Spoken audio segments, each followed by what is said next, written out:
সরকারের দুই ছাত্র উপদেষ্টা ও জাতীয় নিরাপত্তা উপদেষ্টাকে সরাতে বললেন সালাউদ্দিন। ডিসেম্বরের মধ্যে নির্বাচনের দাবি।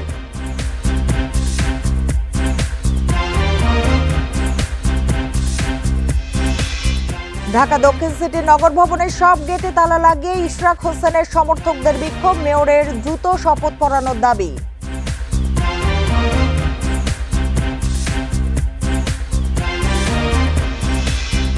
কাল থেকে ঢাকা সেনানিবাসের চারপাশের এলাকায় মিছিল সমাবেশ নিষিদ্ধ।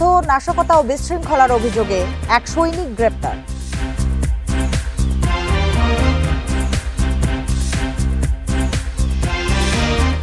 মাগুরায় শিশু আসিয়া ধর্ষণ ও হত্যা মামলায় হিটু শেখের মৃত্যুদণ্ড। স্ত্রী ও দুই ছেলেকে খালাস দেয় বাদী পক্ষের অসন্তোষ।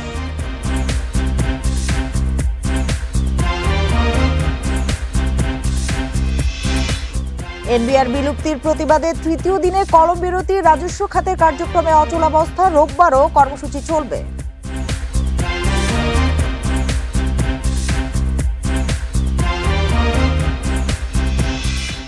আমন্ত্রণ বিরতিহীন রাত ৯টায় বাংলাদেশে আপনাদের সঙ্গে আছি আমি সুমনা সিমি। এতক্ষণ জানাচ্ছিলাম শিরোনামগুলো, এবার জানাবো পুরো খবর। অন্তর্বর্তী সরকারের দুই ছাত্র উপদেষ্টার পদত্যাগ চান বিএনপির স্থায়ী কমিটির সদস্য সালাউদ্দিন আহমেদ। নিরপেক্ষতার স্বার্থে তাদের সরিয়ে ডিসেম্বরের মধ্যে নির্বাচনের দাবি জানান তিনি। মানবিক করিডোরের প্রসঙ্গ টেনে তিনি বলেন, দেশের কল্যাণে জাতীয় নিরাপত্তা উপদেষ্টাকেও সরানো উচিত। বিকেলে খুলনায় তারুণ্যের সমাবেশে সালাউদ্দিন আহমেদ এসব কথা বলেন। তারুণ্যের রাজনৈতিক অধিকার প্রতিষ্ঠায় খুলনা সার্কিট হাউস মাঠে সমাবেশের আয়োজন। অংশ নেন খুলনা ও বরিশালের ২১ জেলার যুবদল, স্বেচ্ছাসেবক দল ও ছাত্র দলের নেতাকর্মীরা। সমাবেশে বিএনপি নেতা সালাউদ্দিন আহমেদ বলেন, সংস্কার ও গণহত্যার বিচার একসাথে চলবে, এর সাথে নির্বাচনের সম্পর্ক নেই। তিনি হুঁশিয়ারি দেন, নির্বাচনের জন্য যমুনা ঘেরাও হবে জাতির জন্য দুর্ভাগ্যের। একটি অবাধ ও সুষ্ঠু নির্বাচন অনুষ্ঠানের আয়োজন করুন ডিসেম্বরের মধ্যে। যেই কথা আপনি আমাদেরকে দিয়েছিলেন, সংস্কার এবং বিচার চলমান প্রক্রিয়া, সেটা চালু থাকবে যারাই সরকারে আসুক। অনন্তকাল ধরে আপনি বিচার এবং সংস্কারের বাহানা দিয়ে বাংলাদেশের গণতন্ত্রকে আপনি কণ্ঠকাকীর্ণ করবেন না। তিনি আরো বলেন, অন্তর্বর্তী সরকারের নিরপেক্ষতা ধরে রাখতে দুই ছাত্র উপদেষ্টাকে পদত্যাগ করতে হবে। জাতীয় নিরাপত্তা উপদেষ্টা বিদেশি নাগরিক হওয়ায় তাকেও সরাতে হবে। যদি আপনি নিরপেক্ষতা বজায় রাখতে চান, তাহলে সেই এনসিপি মার্কার দুইজনকে পদত্যাগ করতে বলুন। যদি পদত্যাগ না করে আপনি বিদায় করুন। সেই জাতীয় নিরাপত্তা উপদেষ্টা হয় নিজে পদত্যাগ করবে, না হয় আপনি তাকে বিদায় করবেন। এই দেশের নিরাপত্তা সংক্রান্ত কোনো জাতীয় দায়িত্ব বিদেশি নাগরিকের হাতে থাকতে পারে না। করিডোর নিয়ে সরকারের অবস্থান পরিষ্কার করার আহ্বান জানান সালাউদ্দিন আহমেদ। বলেন, মানবিক করিডোরের নামে দেশে যুদ্ধক্ষেত্র করতে চান নিরাপত্তা উপদেষ্টা। দুইজনকে পদত্যাগ করতে বলুন। Independent news. আওয়ামী লীগের চিহ্নিত দোসররা বিএনপির সদস্য হতে পারবে না বলে জানিয়েছেন দলটির স্থায়ী কমিটির সদস্য আমির খসরু মাহমুদ চৌধুরী। তবে যারা বিএনপির ক্ষতি করেনি তারা সদস্য হতে পারবেন। চট্টগ্রামে সদস্য ফর্ম বিতরণের উদ্বোধনীতে একথা জানান তিনি। এদিকে বিএনপির আরেক স্থায়ী কমিটির সদস্য ডক্টর মঈন খান বলেছেন, প্রতিহিংসা রাজনীতি নয়, শান্তিপূর্ণ রাষ্ট্র গঠনে কাজ করছে বিএনপি। চট্টগ্রামের কাজীর দেউরিতে বিভাগীয় পর্যায়ে সদস্য ফরম বিতরণ ও নবায়নের উদ্বোধনীতে যোগ দেন বিএনপির স্থায়ী কমিটির সদস্য আমির খসরু মাহমুদ চৌধুরী। অনুষ্ঠানে তিনি বলেন, বিগত সময়ে যারা বিএনপির কার্যক্রমে বাধা দেয়নি তারা চাইলে বিএনপির সদস্য হতে পারবে, তবে আওয়ামী লীগের চিহ্নিত দোসররা সদস্য হতে পারবে না। এছাড়া বিএনপির ভোট কমার কারণ হতে পারে এমন ব্যক্তিদের দলীয় কার্যক্রম থেকে দূরে রাখতে হবে।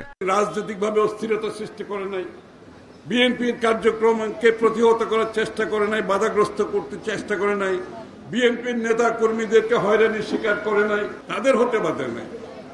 সুতরাং এই জায়গাটায় আমাদেরকে খুব সঠিকভাবে সিদ্ধান্ত নিতে হবে। বাউল দলের প্রতিষ্ঠাবার্ষিকী উপলক্ষে জিয়াউর রহমানের সমাধিতে শ্রদ্ধা জানিয়ে বিএনপির স্থায়ী কমিটির সদস্য ডক্টর আব্দুল মঈন খান বলেন, প্রতিহিংসার রাজনীতি নয়, শান্তিপূর্ণ গণতান্ত্রিক রাষ্ট্র গঠনে কাজ করছে বিএনপি। শহীদ প্রেসিডেন্ট জিয়াউর রহমান, বিএনপির প্রতিষ্ঠাতা সভাপতি, চেয়ারম্যান, তিনি বাংলাদেশের গণতন্ত্রের জন্য তিনি জীবন দিয়েছেন। কাজে আজকে আমরা গণতন্ত্রের জন্য কাজ করে যাচ্ছি এবং সেই গণতন্ত্রকে বাংলাদেশে ফিরিয়ে আনতে হবে।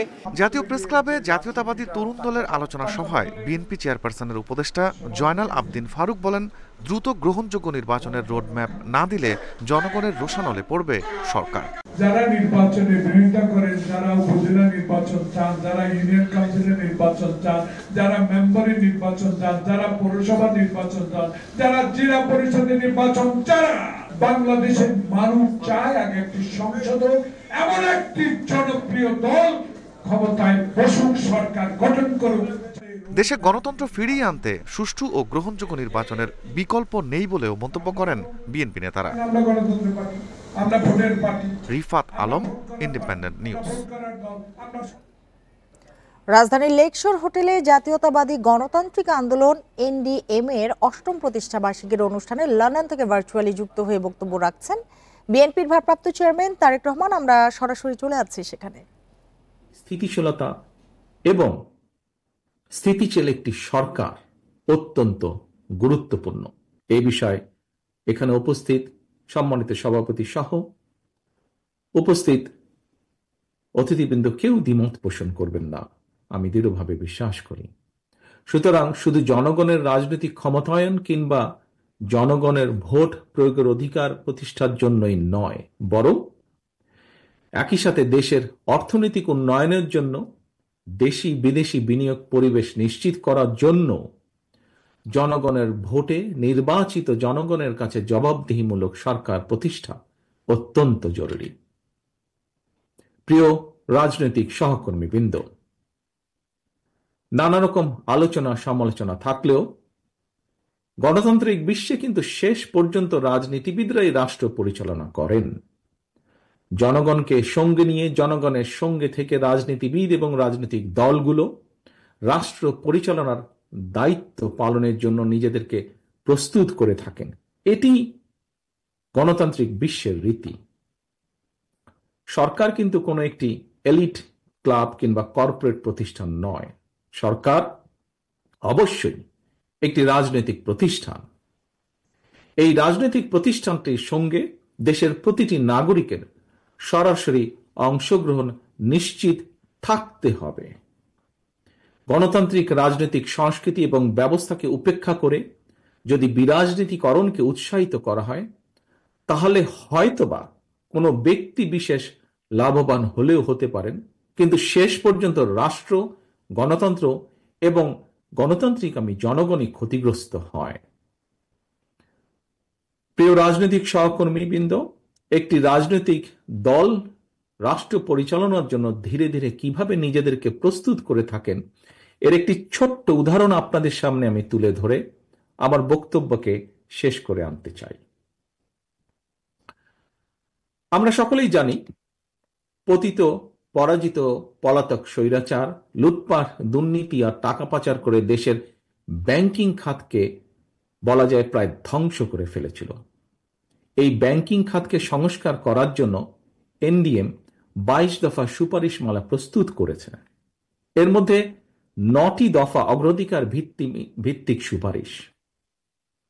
এনডিএম এর এই 9 দফা সুপারিশ আমার দেখার সুযোগ হয়েছে। সুপারিশগুলোকে আমার কাছে সময় উপযোগী এবং যৌক্তিক মনে হয়েছে, বাস্তবধর্মী মনে হয়েছে। তবে এই যে বিষয়টি যেটি বললাম 9 দফার, বা এই যে অর্থনৈতিক যে ব্যাংকিং সেক্টরে এনডিএম এর যে প্রস্তাবনা, এই বিষয়টি এখানে বলার মূল লক্ষ্য বা উদ্দেশ্য হচ্ছে প্রতিটি রাজনৈতিক দল এভাবেই দল এবং সরকার পরিচালনার দায়িত্ব পালনের জন্য রাজনৈতিক প্রক্রিয়ায় ধীরে ধীরে নিজেদেরকে প্রস্তুত করে তোলে। নিজ নিজ দলের আদর্শ, উদ্দেশ্য এবং প্রস্তাবনার পক্ষে জনগণের ম্যান্ডেট নেয়।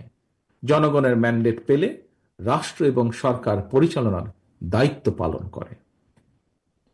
সুতরাং বিরাজনৈতিককরণ নয়, বরং দেশে গণতান্ত্রিক রাজনৈতিক দল এবং গণতান্ত্রিক বিধিবিধান এবং রীতি পদ্ধতিগুলিকে বরং শক্তিশালী করা অত্যন্ত জরুরি।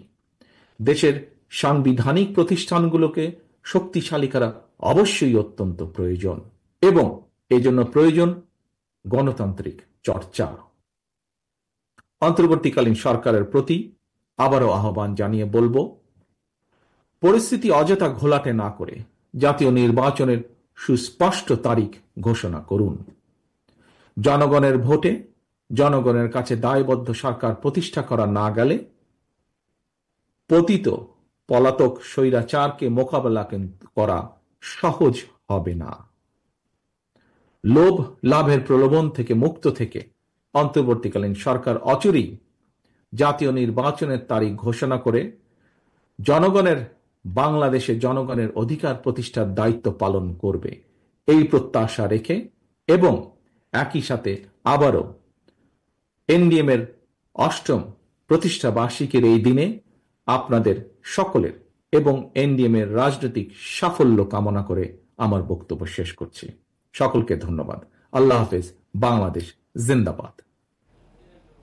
লন্ডন থেকে ভার্চুয়ালি বক্তব্য রাখছিলেন বিএনপির ভারপ্রাপ্ত চেয়ারম্যান তারেক রহমান। আমরা এতক্ষণ সেখানেই ছিলাম। চলে যাচ্ছি পরের খবরটিতে।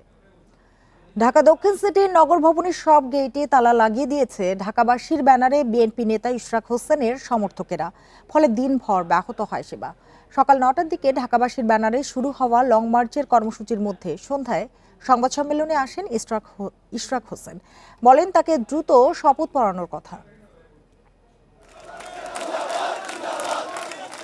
ঢাকা দক্ষিণ সিটি কর্পোরেশনের মেয়রের দায়িত্ব ইঞ্জিনিয়ার ইশরাক হোসেনকে বুঝিয়ে দেওয়ার দাবিতে শনিবার সকালে নগর ভবনের সামনে বিক্ষোভ করেন হাজারো মানুষ। সকাল 9টার পর থেকেই জড়ো হতে শুরু করেন ইশরাক সমর্থকরা। বেলা গড়ানোর সাথে সাথে বাড়তে থাকে সমর্থকদের সংখ্যা, যা বিস্তৃতি পায় নগর ভবন থেকে আশপাশের এলাকা পর্যন্ত। পরে নগর ভবনের সামনে থেকে সচিবালয় অভিমুখে যাত্রা করে একটি বিক্ষোভ মিছিল। মিছিলটি সচিবালয় হয়ে প্রেস ক্লাব ঘুরে আবারও নগর ভবনের সামনে এসে শেষ হয়। এ সময় সমর্থকরা স্লোগানে দাবি জানান দ্রুত সময়ের মধ্যে ইশরাক হোসেনকে মেয়র পদ বুঝিয়ে দিতে হবে। বুঝিয়ে দিচ্ছে না বলে আজকে তার সমর্থকরা, কর্মী সমর্থকরা এবং সাধারণ মানুষ রাস্তায় নেমে এসেছে। আমাদের মেয়রকে নগর ভবনে বসিয়ে দেওয়া হোক, এটা হচ্ছে আমাদের দাবি। আমরা যদি ট্যাক্স দিয়ে থাকি তাহলে আমগো নগর পিতা দরকার। ওখানে বাপ না থাকলে সন্তানের কি দাম আছে? আদালতের রায় ও নির্বাচন কমিশনের গেজেট অনুযায়ী ইশরাক হোসেনকে মেয়রের বৈধতা দেওয়ার পরও তার শপথ অনুষ্ঠানের বিলম্বকে ষড়যন্ত্র বলছেন সমর্থকরা। একটি মহল বাধা হয়ে দাঁড়িয়েছে বলে অভিযোগ করেন তারা। কুচক্রি মহল চেষ্টা করতেছে ইঞ্জিনিয়ার ইশরাককে কোনো মতেই নগর পিতা না বানানোর জন্য, কিন্তু আমরা ঘোর প্রতিবাদ করি। আজ অবধি তার এই শপথ গ্রহণ এসে বিলম্বিত হচ্ছে। আমরা এটা নিয়ে শঙ্কিত। যেহেতু হাইকোর্ট আমাদেরকে রায় দিয়েছে, গ্যাজেট পাস হয়েছে, আমরা এখন এছাড়া অন্য কিছু আর চাইতেছি না। রোববার একই দাবিতে নগর ভবনের সামনে অবস্থান কর্মসূচি পালন করবে ইশরাক সমর্থকরা। দাবি আদায় না হওয়া পর্যন্ত কর্মসূচি চলবে বলেও জানান তারা। আনোয়ার সাদাত নূর, ইন্ডিপেন্ডেন্ট নিউজ, ঢাকা। কাল থেকে ঢাকা সেনানিবাসের চারপাশের এলাকায় মিছিল, সভা, সমাবেশ নিষিদ্ধ করা হয়েছে। শনিবার আন্তঃবাহিনী জনসংযোগ পরিদপ্তর ISPR থেকে পাঠানো বিজ্ঞপ্তিতে এ তথ্য জানানো হয়েছে। সর্বসাধারণের চলাচল ও জনশৃঙ্খলা রক্ষার স্বার্থে রোববার থেকে পরবর্তী নির্দেশ না দেওয়া পর্যন্ত নিষেধাজ্ঞা কার্যকর থাকবে। এতে বলা হয়েছে কচুক্ষেত সড়ক, বিজয় সরণি থেকে প্রধান উপদেষ্টার কার্যালয় হয়ে জাহাঙ্গীর গেট সংলগ্ন এলাকা, শাহীন কলেজ থেকে মহাখালী ফ্লাইওভার সংলগ্ন এলাকায় সব ধরনের সভা, সমাবেশ, মিছিল, শোভাযাত্রা, বিক্ষোভ প্রদর্শন নিষিদ্ধ থাকবে। এছাড়াও নিষেধাজ্ঞার আওতায় রয়েছে সৈনিক ক্লাব মোড়, ভাসানটেক, মাটিকাটা, ইসিবি চত্বর সংলগ্ন এলাকা। এদিকে আরেক বিজ্ঞপ্তিতে ISPR জানিয়েছে নাশকতা ও বিশৃঙ্খলার অভিযোগে সৈনিক নাইমুল ইসলামকে গ্রেপ্তার করা হয়েছে।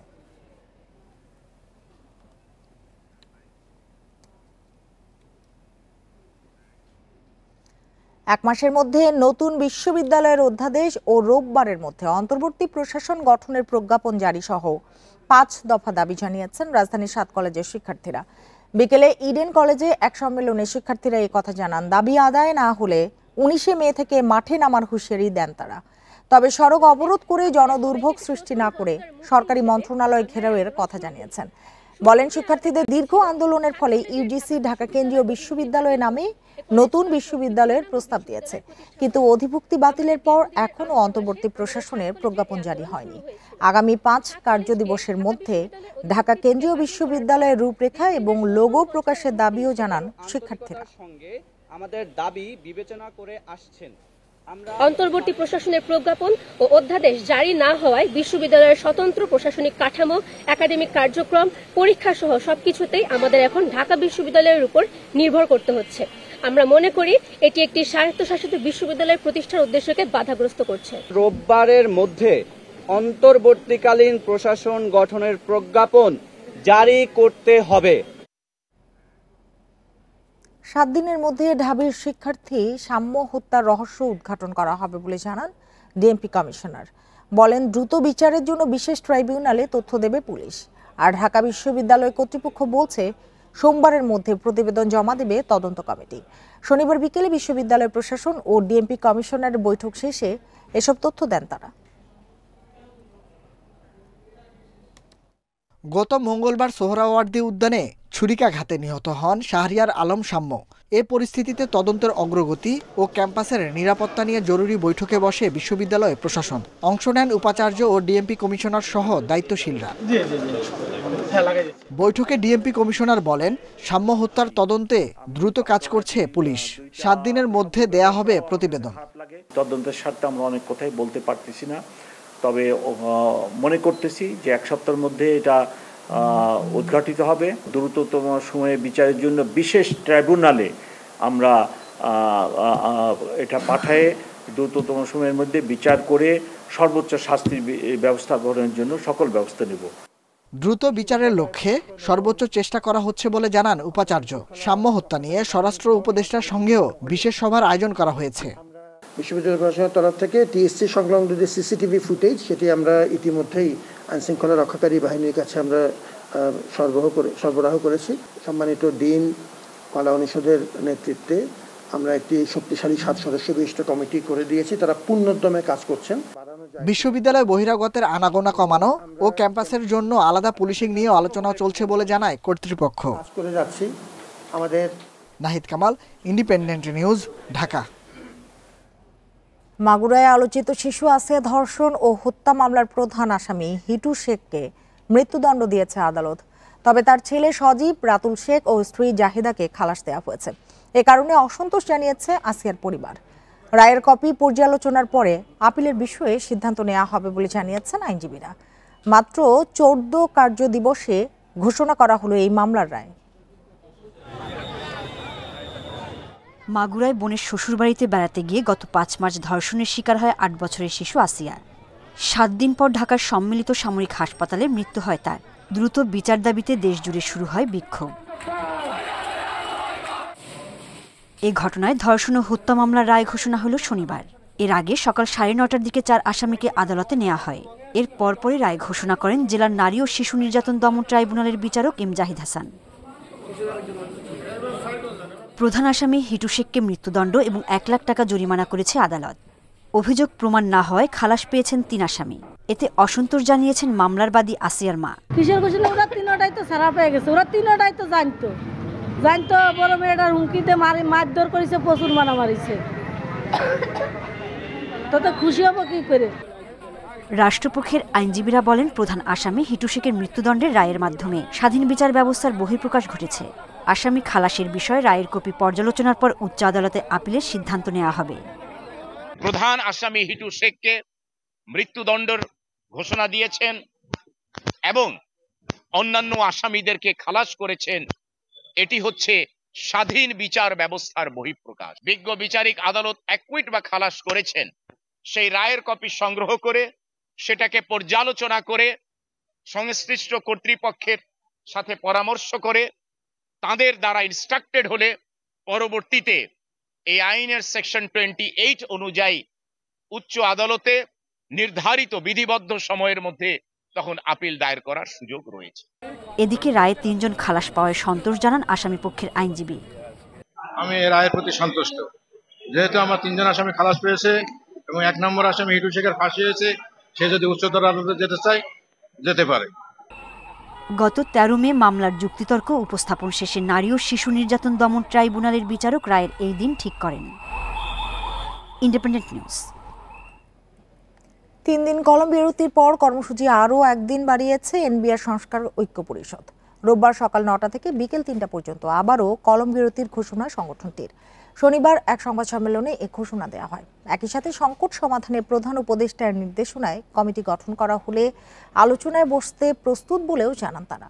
তবে এ সময় আন্তর্জাতিক যাত্রী সেবা, রপ্তানি এবং এনবিআর এর জাতীয় বাজেট প্রণয়ন কার্যক্রম এই কর্মসূচির বাইরে রাখা হয়েছে। এর আগে বুধবার ও বৃহস্পতিবারও এনবিআর এর আওতাধীন সব অফিসে কলম বিরতি পালন করা হয়। গত সোমবার মধ্যরাতে এনবিআর বিলুপ্ত করে রাজস্ব নীতি ও রাজস্ব ব্যবস্থাপনা নামে 2টি বিভাগ গঠনের অধ্যাদেশ জারি করে অন্তর্বর্তী সরকার। এতে আপত্তি জানিয়ে বাতিলের দাবি তোলেন আয়কর ও শুল্ক ক্যাডারের সদস্যরা। 3টা পর্যন্ত 6 ঘন্টা কলম বিরতি চলবে। পূর্বের মতোই আন্তর্জাতিক যাত্রী সেবা, রপ্তানি কার্যক্রম এবং জাতীয় বাজেট প্রণয়ন কার্যক্রম এই কর্মসূচির আওতাভুক্ত থাকবে। আমরা আসলে অপেক্ষা করছি যে আমাদের সাথে অবশ্যই দেশের স্বার্থে আমরা আলোচনায় বসবো এবং এর জন্য আমরা অপেক্ষা করছি। রাষ্ট্রীয় প্রতিষ্ঠান সত্ত্বেও বাংলাদেশ ক্রিকেট বোর্ডের গঠনতন্ত্র, চাকরি নিয়োগের বিধিমালা ও 3য় বিভাগ ক্রিকেট পরিচালনায় অসঙ্গতির প্রমাণ পেয়েছে দুর্নীতি দমন কমিশন দুদক। শনিবার বিসিবিতে অভিযান পরিচালনার মাঝে এসব কথা জানান দুদকের সহকারী পরিচালক রাজু আহমেদ। বোর্ডের বিভিন্ন অনিয়মের বিরুদ্ধে সুষ্ঠু তদন্ত করবে দুদক, মত তার। 1 মাসের ব্যবধানে বিসিবিতে আবারও দুদকের অভিযান। 3 অভিযোগের প্রেক্ষিতে মিরপুরে দুদকের 4 সদস্যের প্রতিনিধি দল। খবর পেয়ে বিসিবি সভাপতি, প্রধান নির্বাহীও পৌঁছান হোম অফ ক্রিকেটে। দুদকের অভিযানে বেরিয়ে আসে বিসিবির গঠনতন্ত্রে অসঙ্গতির প্রমাণ। এছাড়াও 3য় বিভাগ ক্রিকেট লিগের বাছাই প্রক্রিয়া ও বিসিবিতে নিয়োগের নীতিমালায় অনিয়ম পেয়েছে দুদক। গঠনতন্ত্রে আমরা পর্যালোচনা বা যাচাইয়ের ক্ষেত্রে যে একটা বিষয় খেয়াল করেছি যে এখানে একটা খুব সুন্দর স্ট্রাকচার্ড এবং অর্গানাইজ একটা প্রতিষ্ঠান হিসেবে তৈরি হওয়ার কথা ছিল বিসিবি, কিন্তু এই জায়গাতে আমরা গ্যাপ পেয়েছি। এখানে সঠিক চাকরি বিধিমালা নেই বা একটা অর্গানাইজেশন হিসাবে স্ট্রাকচার বা সুগঠিত থাকবে, সেই ব্যাপারটাকে আমরা এখানে গ্যাপ দেখেছি। মাত্র 2টা টিম তারা এনলিস্টেড হয়েছে, তাদেরকে দিয়ে একটা খেলার অংশ আয়োজন করে পরবর্তী তাদের 2জনকে কোয়ালিফাই করে দিচ্ছে। বিসিবির ফিক্সড ডিপোজিটের 238 কোটি টাকা অন্য ব্যাংকে স্থানান্তরে ব্যক্তিগত প্রভাব খাটানো ও টেন্ডারের নিয়ম ভেঙে তালিকার বাইরে থাকা প্রতিষ্ঠানকে কাজ দেওয়ার অভিযোগ ওঠে ফারুক আহমেদের বিরুদ্ধে। যদিও সঠিক তথ্য উপাত্ত যাচাই না করে এই বিষয়ে মন্তব্য করতে চায় না দুদক। আর্থিক অনিয়মের ব্যাপারটা কখন সংগঠিত হয়ে থাকে, কিভাবে সংগঠিত হয় সেটা যাচাই করতে আমরা রেকর্ডপত্র ছাড়া কিছু বলতে পারি না। যে ব্যাংক তিনটা ক্যাটাগরি যে নিয়ে আসছে সেটা হয়েছে কি না, আদতে তাদের দাবিটা কতটুকু যৌক্তিক, আমার সেটা পর্যালোচনা করতে হবে। যদি টেন্ডার প্রক্রিয়া বা আমাদের পিপিএ অনুসরণ না করে থাকে সেটা তো অনিয়মের পর্যায়ে পড়বে। 15 এপ্রিল প্রথম বিসিবিতে অভিযানে আসে দুদক, যেখানে গেল বোর্ডের অধীনে হওয়া বিপিএলে টিকিট দুর্নীতি, মুজিব বর্ষ উপলক্ষে প্রায় 20 কোটি টাকা গড়মিলের প্রমাণ পায় দুদক। Kapil Pal, Independent News. রাজধানীর মিরপুর মডেল থানার হত্যা চেষ্টা মামলায় আত্মসমর্পণের পর Child and Old Age Care আশ্রমের চেয়ারম্যান মিল্টন সমাদ্দার ও তার স্ত্রী মিঠু হালদারকে কারাগারে পাঠানোর আদেশ দিয়েছেন আদালত। দুপুরে ঢাকার মেট্রোপলিটন ম্যাজিস্ট্রেট মোহাম্মদ মিনহাজুর রহমানের আদালত শুনানি শেষে জামিন নামঞ্জুর করে এ আদেশ দেন। গত 6 মে আদালত মামলায় অভিযোগপত্র আমলে নেয়। আগের দিন 5 মে তার মা মারা যাওয়ায় মিল্টন আদালতে উপস্থিত হতে পারেননি। পরে সময় চেয়ে আবেদন করে মিল্টনের আইনজীবী, কিন্তু আদালত জামিন নামঞ্জুর করে মিল্টন সমাদ্দার ও তার স্ত্রী মিঠু হালদারের বিরুদ্ধে গ্রেপ্তারি পরোয়ানা জারি করেন। বাংলাদেশে অবস্থানরত অবৈধ ভারতীয়দের পুশিন নয়, যথাযথ প্রক্রিয়ায় ফেরত পাঠানো হবে বলে জানিয়েছেন স্বরাষ্ট্র উপদেষ্টা। ভারতে কোনো বাংলাদেশি থাকলে তাদেরও কূটনৈতিক চ্যানেলে ফেরত পাঠানোর আহ্বান জানিয়েছেন তিনি। সকালে সাতক্ষীরায় সুন্দরবনে বিজিবির ভাসমান বিওপি উদ্বোধন শেষে এসব কথা বলেন উপদেষ্টা। এদিকে পতাকা বৈঠকের মাধ্যমে প্রতিবাদের পাশাপাশি বিএসএফ এর পুশিন রুখে দিতে সতর্ক বিজিবি। ভারত পাকিস্তান সংঘাত শুরুর পর থেকেই সীমান্ত দিয়ে অবৈধভাবে পুশিন করেছে ভারতের সীমান্তরক্ষী বাহিনী বিএসএফ। এ পর্যন্ত প্রায় 350 নাগরিককে এপারে ঠেলে দিয়েছে তারা। রোহিঙ্গাদের পুশিনের ঘটনাও ঘটেছে। বাংলাদেশ ভারত জলসীমার সুরক্ষা বাড়াতে সাতক্ষীরার শ্যামনগরের রায়মঙ্গল নদী ও বয়সিংখালের সংযোগস্থলে ভাসমান সীমান্ত পর্যবেক্ষণ কেন্দ্র বিওপি উদ্বোধন করেন স্বরাষ্ট্র উপদেষ্টা। সেখানে বলেন, ভারতের পুশিন নিয়ে কূটনৈতিক চ্যানেলে প্রতিবাদ জানিয়েছে ঢাকা। একের পর এক পুশিনকে ভারতের উস্কানি হিসাবে দেখছে না স্বরাষ্ট্র উপদেষ্টা। জানান, বাংলাদেশ থেকে অবৈধ ভারতীয়দের যথাযথ প্রক্রিয়ায় ফেরত পাঠানো হবে। এ বিষয়ে তালিকা করবে সরকার। ওরকম উস্কানিমূলক মনে হচ্ছে না, যেহেতু এর আগেও কিন্তু ওনারা এক সময় এই পুশিনটা করছিল অনেক আগে। অবৈধভাবে ইন্ডিয়ান যারা আছে তাদের আমরা এইভাবে পুষবে কেন, আমরা যে প্রপার চ্যানেল আছে ওইভাবে পাঠাবো, যেহেতু এইভাবে অবৈধভাবে পাঠানোটা কিন্তু আইনত সিদ্ধ না। বিজিবি মহাপরিচালক জানান, পতাকা বৈঠকে পুশিনের প্রতিবাদ জানানো হয়েছে। এ ধরনের একাধিক চেষ্টা রুখে দেওয়া হয়েছে। রিভারাইন বর্ডার গার্ড কোম্পানি আছে, যেটা মূলত এই সুন্দরবন এলাকায় এটা পাহারা দেওয়া, টহল করা এবং চোরাচালান প্রতিরোধ করা, যে কোনো ধরনের অপরাধ প্রতিরোধ করার জন্য। এটি দিয়ে চোরাচালানের বেশ একটা বড় চক্র সক্রিয় ছিল। এটা প্রতিরোধ করার জন্য আমি সিদ্ধান্ত গ্রহণ করি, এর মাধ্যমে এই এলাকায় চোরাচালান আরো প্রতিহত সুন্দরভাবে, অপরাধ এবং চোরাচালান আরো সুন্দরভাবে প্রতিহত করার আশা রাখি। পুশিনের কারণে দেশে জঙ্গি সন্ত্রাসীদের ঢুকে পড়ার সংখ্যা উড়িয়ে দিচ্ছে না বিজিবি। সে কারণে সীমান্তে সতর্ক রয়েছে বাহিনীটি। বাংলাদেশ ভারতের 4156 কিলোমিটার সীমান্তের মধ্যে 180 কিলোমিটার নদী ঘেরা। এর মধ্যে 79 কিলোমিটার সুন্দরবনের অন্তর্গত। সুন্দরবনের বিস্তীর্ণ জলাভূমি, নদীঘেরা সীমান্ত এলাকার স্থলপথে নিয়মিত টহল ও নিরাপত্তা বজায় রাখতেই এ ভাসমান BOP. Al Amin Hossain, independent news, voicing channel, Shyamnagar, Satkhira. আবারও মোবাইলে আর্থিক সেবাদাতা প্রতিষ্ঠান নগদের নিয়ন্ত্রণ নিয়েছে দুষ্কৃতিকারীরা। শনিবার সংবাদ সম্মেলনে এ অভিযোগ করেছেন বাংলাদেশ ব্যাংকের মুখপাত্র আরিফ হোসেন খান। তিনি বলেন, অবৈধ পন্থায় নগদে এমডি হিসেবে এমন এক ব্যক্তিকে নিয়োগ দেওয়া হয়েছে যার বিরুদ্ধে বিপুল আর্থিক জালিয়াতির অভিযোগ রয়েছে। বলেন, সাবেক আওয়ামী লীগ সরকারের মেয়াদে নগদে প্রযুক্তির অপব্যবহার করে 650 কোটি টাকার অতিরিক্ত ই-মানি তৈরি করা হয়েছিল। যারা এই জালিয়াতি করেছিলেন তারা গেল বছরের 5 আগস্টের পর পালিয়ে গেলেও সম্প্রতি আবার পদে ফিরেছেন।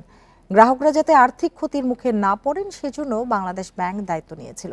এখন নগদের উপর কেন্দ্রীয় ব্যাংকের কোনো নিয়ন্ত্রণ নেই বলেও জানান তিনি।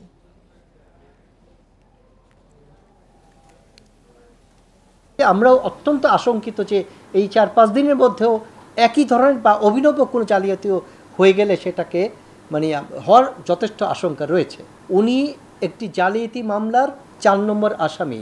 এইরূপ সাইজের, এত বড় সাইজের একটা আর্থিক প্রতিষ্ঠানের কর্ণধারের দায়িত্ব পালন করার মতো নৈতিক যোগ্যতা রয়েছে কিনা।